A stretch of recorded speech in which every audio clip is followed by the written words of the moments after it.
नमस्कार दोस्तों, आप सभी को महाशिवरात्रि की शुभकामनाएं। दोस्तों, आज की वीडियो में हम आपको महाशिवरात्रि की व्रत की कथा सुनाने जा रहे हैं। अगर आप भगवान शिव के भक्त हैं तो इस कथा को जरूर सुने। इस कथा को सुनने मात्र से भगवान शिव की कृपा आप पर बनी रहेगी, क्योंकि यह कथा स्वयं भगवान शिव ने माँ पार्वती को सुनाई थी।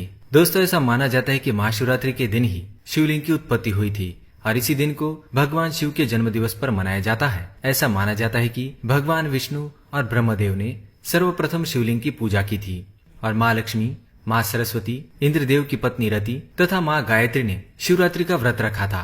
इसलिए शिवरात्रि के व्रत का बड़ा ही महत्व है। तो आइए आपको सुनाते हैं महाशिवरात्रि की वो महान कथा जिसे सुनने मात्र से मनुष्य प्राणी की सभी मनोकामनाएं पूर्ण हो सकती है। एक बार चित्रभानु नाम का एक शिकारी था। वह पशुओं की हत्या करके अपने परिवार का पालन करता था। साथ ही वह एक साहूकार का ऋणी भी था, लेकिन उसका ऋण समय पर न चुका पाने की वजह से क्रोधित होकर साहूकार ने शिकारी को शिव मठ में बंदी बना लिया और संयोग से उस दिन शिवरात्रि थी। शिकारी के पास कोई अन्य काम न होने की वजह से वो ध्यान मग्न होकर भगवान शिव से जुड़ी धार्मिक बातें सुनने लगा।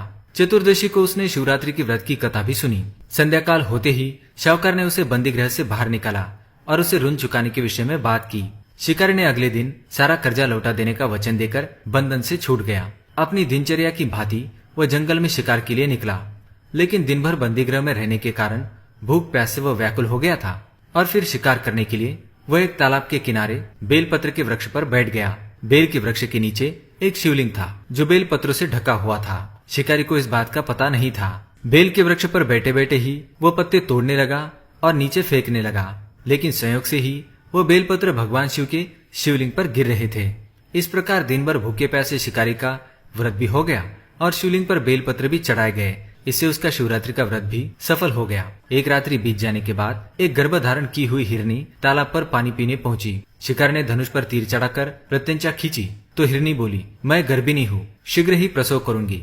तुम एक साथ दो जीवों की हत्या करोगे जो ठीक नहीं है। मैं बच्चे को जन्म देकर शीघ्र ही तुम्हारे समक्ष प्रस्तुत हो जाऊंगी, तब मुझे मारकर खा लेना।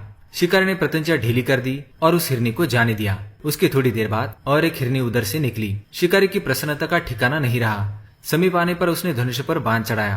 तब उसे देखकर हिरनी ने विनम्रता पूर्वक निवेदन किया, हे शिकारी, मैं थोड़ी देर पहले ऋतु से निवृत्त हुई हूँ, कामातुर वीरनी हूँ, अपनी प्रिय की खोज में भटक रही हूँ। मैं अपने पति से मिलकर शीघ्र ही तुम्हारे पास आ जाऊंगी।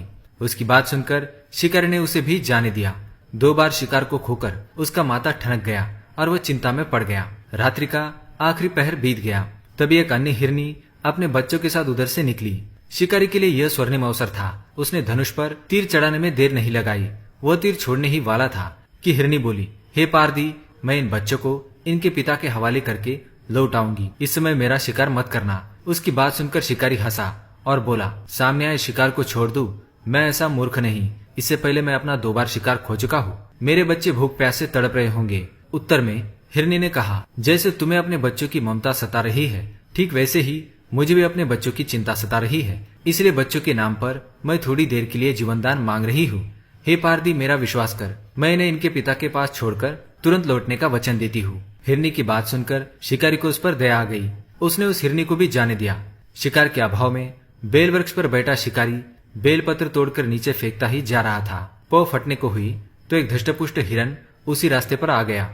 शिकारी ने सोच लिया कि इसका शिकार वह अवश्य करेगा और फिर उसने धनुष पर बाण चढ़ाया। शिकारी की तनी प्रत्यंचा देखकर हिरन विनीत स्वर में बोला, हे पारदी भाई, यदि तुमने मुझसे पूर्व आने वाली 3 मृगियों तथा छोटे बच्चों को मार डाला है तो मुझे भी मारने में विलंब ना करो, ताकि मुझे उनके वियोग में एक क्षण भी दुख सहना ना पड़े। मैं उन मृगियों का पति हूँ।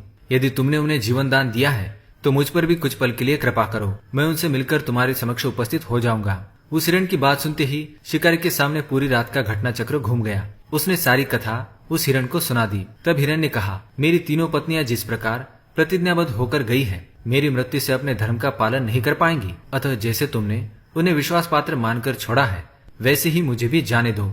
मैं उन सभी के साथ तुम्हारे सामने शीघ्र ही उपस्थित हो जाऊंगा। उपवास, रात्रि जागरण तथा शिवलिंग पर बेलपत्र चढ़ने से शिकारी का हिंसक हृदय निर्मल हो गया। उसमें भगवत शक्ति का वास हो गया। धनुष तथा बाण उसके हाथ से सहज ही छूट गया। भगवान शिव की अनुकंपा से उसका हिंसक हृदय दया के भाव से भर गया। वह अपने अतीत के कर्मों को याद करके पश्चाताप की ज्वाला में जलने लगा। थोड़ी देर बाद वो हिरण सब परिवार शिकारी के समस्त उपस्थित हो गया ताकि वह उनका शिकार कर सके। किंतु जंगली पशु की ऐसी सत्यता, सात्विकता एवं सामूहिक प्रेम भाव देखकर शिकारी को बड़ी ग्लानि हुई। उसके नेत्रों से आंसू बहने लगे। उस हिरण के परिवार को ना मारकर शिकारी ने अपने कठोर हृदय को जीव हिंसा से हटा दिया और सदा के लिए कोमल एवं दयालु बन गया। देवलोक के समस्त देव समाज भी इस घटना को देख रहे थे। घटना की परिणति होते ही देवी देवताओं ने पुष्प की वर्षा की।